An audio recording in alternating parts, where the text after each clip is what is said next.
मंडई, आज आपण झणझणीत चिकन मसाला बनवणार आहोत, तोही कुकरमध्ये। व्हिडिओमध्ये बघू शकता की रस्स्याची कन्सिस्टन्सी खूप परफेक्ट आहे। वाफवलेला भात असू द्या किंवा भाकरी, कशासोबतसुद्धा खाण्यासाठी एकदम झक्कास आहे। झटपट बनून तयार होणारी ही रेसिपी तुम्ही शेवटपर्यंत नक्की बघा। सर्वप्रथम मी अर्धा किलो चिकन स्वच्छ धुवून घेतलं होतं आणि त्याच्यामध्ये मी 3 ते 4 चमचे दही ॲड केलं होतं। दही जास्त पातळ नाही, थोडंसं घट्ट होतं। त्याच्यामध्ये मी 1 चमचा आले लसूण पेस्ट ॲड केली होती। थोडीशी हळद स्किप केली तरीही चालतं। 2 मोठे चमचे लाल तिखट ॲड केलं होतं। 1 मोठा चमचा धने पावडर आणि अर्धा चमचा जिरे पावडर ॲड केलं होतं। सर्व मसाले ह्या स्टेजला ॲड करणं खूप गरजेचं आहे, कारण की मॅरिनेशनसाठी सर्व मसाले आपल्या चिकनमध्ये छानपैकी मिक्स झाले तर चिकनची टेस्ट आणखीनच जास्त होते। त्यामुळे मॅरिनेशन हा पार्ट कधीही स्किप करायचा नाही। तुम्हाला जमेल तेवढा वेळ तुम्ही मॅरिनेशन करू शकता, 1 तासही करू शकता, अर्धा तासही करू शकता। त्यामुळे चिकन मॅरिनेट करण्यासाठी मी सर्वप्रथम ठेवलं। नंतर मी एक ग्रीन मसाला बनवला। तर सर्वप्रथम मी 5 ते 6 काळी मिरी ॲड केले, अर्धाच कांदा ॲड केला। ह्याच्यामध्ये कांदा जास्त सुरुवातीला ॲड नाही करायचा। 3 ते 4 लसणाच्या पाकळ्या आणि हिरवी मिरची ॲड केली, थोडीशी कोथिंबीर ॲड केली आणि थोडंसं पाणी ॲड केलं, म्हणजे आपली ही मसाल्याची पेस्ट व्यवस्थित बनून तयार व्हावी। अर्धा चमचा जिरे ॲड केले आणि त्याला ग्राइंड करून बाजूला ठेवलं।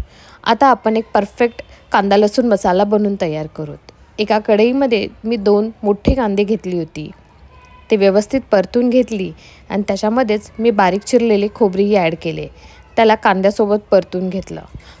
हा मसाला बनवायला फक्त 5 मिनटं लागतात। कांद्या आणि खोबऱ्याच्या मिक्सचरमध्ये मी 7 ते 8 लसणाच्या पाकळ्या ॲड केल्या, टोमॅटोही ॲड केला। मिश्रण व्यवस्थित थंड झाल्यानंतर त्यालाही मी मिक्सरमधून बारीक पेस्ट करून तयार करून ठेवलं। मग कुकरमध्ये मी 1 मोठा चमचा तेल ॲड केलं आणि त्याच्यामध्ये मी काही खडे मसाले ॲड केले होते, जसे तेजपत्ता, लवंग, विलायची आणि दालचिनी। सर्व फक्त 2-2 पीसच ॲड केले आणि ह्याला व्यवस्थित एकदा तेलामध्ये परतून घेतलं, म्हणजे त्याचा फ्लेवर खूप छान येतो। एकदम बारीक चिरलेला कांदा ॲड केला। कांदा व्यवस्थित 2 ते 3 मिनटं परतून घ्यायचा। कांदा परतून झाला की त्याच्यामध्ये आपण जी ग्रीन पेस्ट बनवून ठेवली होती ती ॲड करायची आणि त्यालाही कांद्यासोबत व्यवस्थित परतून घ्यायचं। ह्या स्टेजला फ्लेवर खूप छान येतो आणि मसाला चांगला तेल सुटेपर्यंत परतून घ्यायचा। ह्या स्टेजला फक्त 2 ते 3 मिनटं लागतात। गरज असेल तर तुम्ही 3 ते 4 चमचे पाणी ॲड करू शकता। तुम्ही व्हिडिओमध्ये बघू शकता की मसाल्याला तेल खूप छान सुटलेलं आहे। नंतर आपलं कांदा खोबऱ्याचं जे वाटण होतं ते ॲड करायचं। चिकनच्या क्वांटिटीनुसार हे वाटण तुम्ही कमी जास्त करू शकता। अर्धा किलो चिकनसाठी 1 वाटी वाटण मी ॲड करते। हे माझं नेहमीचं प्रमाण आहे, तुम्ही एकदा ह्याच मापाने ॲड करून बघा। चिकनच्या ग्रेव्हीची कन्सिस्टन्सी खूप परफेक्ट होईल। दोन्हीही वाटण मी व्यवस्थित परतून घेतले आणि तेल सुटेपर्यंत त्याला हलवत राहिले।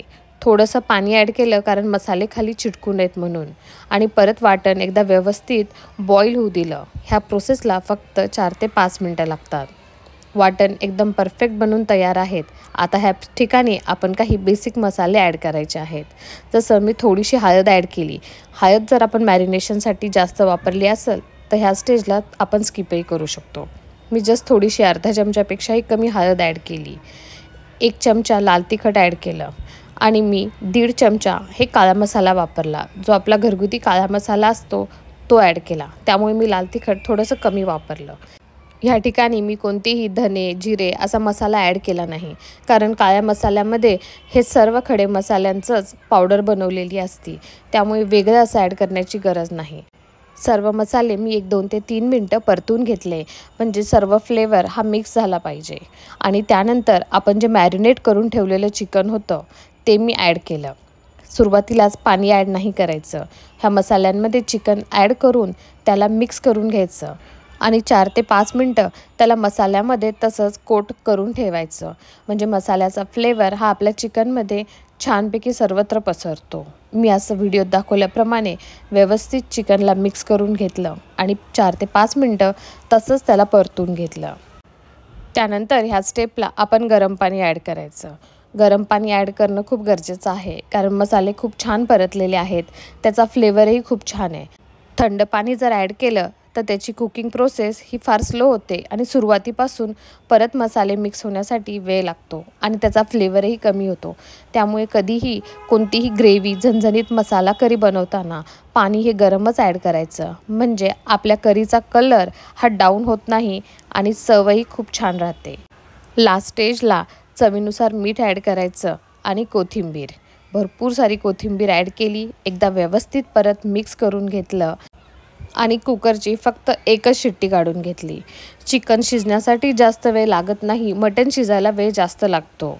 त्यामुळे जास्त जर तुम्ही शिट्टी घेतली तर तुमचं चिकन खूप जास्त सॉफ्ट होतं आणि खायला एकदम टेंडर आणि ज्युसी बनत नाही. त्यामुळे फक्त एका शिट्टीमध्येच आपलं मसाला चिकन करी बनून तयार आहे. तुम्ही ही रेसिपी नक्की ट्राय करा आणि मला कमेंट करून कळवा की तुम्हाला ही रेसिपी कशी वाटली. माझ्या चॅनलवर नवीन असाल तर सबस्क्राईब करायला विसरू नका. थँक्यू.